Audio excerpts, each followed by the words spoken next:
120 secondes, l'invité de la rédaction.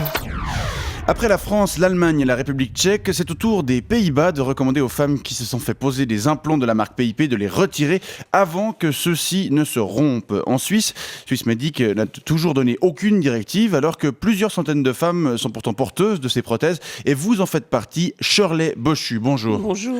Vous êtes employée de commerce dans la région de Nyon. Tout à fait. Militante auprès du mouvement féministe Fight the Penis Back et vous vous êtes fait greffer des implants PIP il y a de cela 5 ans. Tout à fait. C'était le 16 mars 2007. C'était le jour de ma seconde naissance qui a donné lieu à ma nouvelle vie. Une nouvelle vie qui a pris un tour tragique en décembre dernier. Tout à fait. Lorsque mon magnifique sein gauche s'est percé et a laissé s'échapper un liquide jaunâtre qui s'est répandu sur ma couche et qui n'a pas manqué de faire immédiatement fuir le partenaire qui s'y trouvait. D'ailleurs, si vous permettez, Djibril, si tu m'entends, s'il te plaît, rappelle-moi.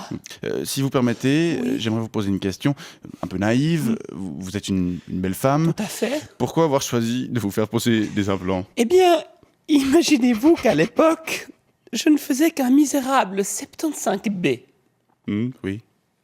75B. Mais si c'est une planche à repasser avec 2 demi-abricots posés dessus, c'est ridicule. 75B, enfin. Je sais pas, je suis pas connaisseur, je connais pas les standards de... En matière de soutien-gorge, Oui, hein, ouais. mais ça m'étonne pas. Bref, avec mon 75B à l'époque, je ne me faisais presque jamais aborder au Macumba. Où ça ? Au Macumba. Mais enfin, c'est le club de France voisine, à Saint-Julien-en-Genevois. Vous n'y êtes jamais allé ? Non. Mais vous sortir un petit peu. Hein. Bref, D'accord. depuis 5 ans, et jusqu'en décembre dernier, chaque fois que j'allais au Macumba et que j'en revenais le vendredi et le samedi soir, je rentrais toujours avec une dizaine de numéros de téléphone. Ah ouais. Et parfois avec un homme. Bref, la grossesse n'était plus très loin jusqu'à ce que tout pète. Oui, ouais, c'est terrible. Mais j'aimerais revenir sur ce que je vous disais en introduction. Vous vous présentez comme une féministe. Tout à fait. Est-ce que ce n'est pas contradictoire avec la pose d'implants mammaires ? Mais pas du tout, mais je vais vous poser une question. Dans quel pays les femmes sont-elles les plus libres ? Aux États-Unis, Ah puisque oui, c'est le pays de la forcément. liberté. Et aux États-Unis, qu'est-ce que toutes les femmes se font poser pour se sentir encore plus libérées dans leur corps libre ? Des implants mammaires.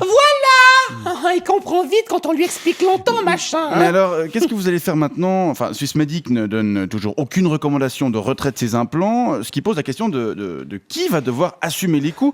Et on parle d'une opération de plus de 15 000 francs. 15 000 francs ? Oui, c'est les chiffres.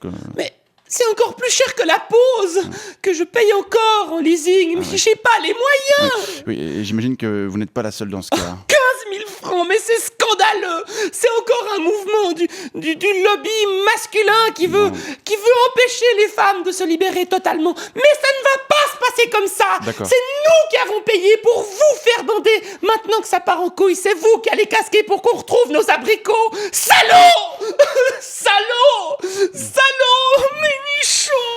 Shirley Bochu, merci beaucoup d'être venu témoigner ce matin. Je rappelle que vous êtes fait greffer des implants mammaires de la marque PIP. Je vous souhaite bonne chance. Merde, il y a l'autre qui se met à couler.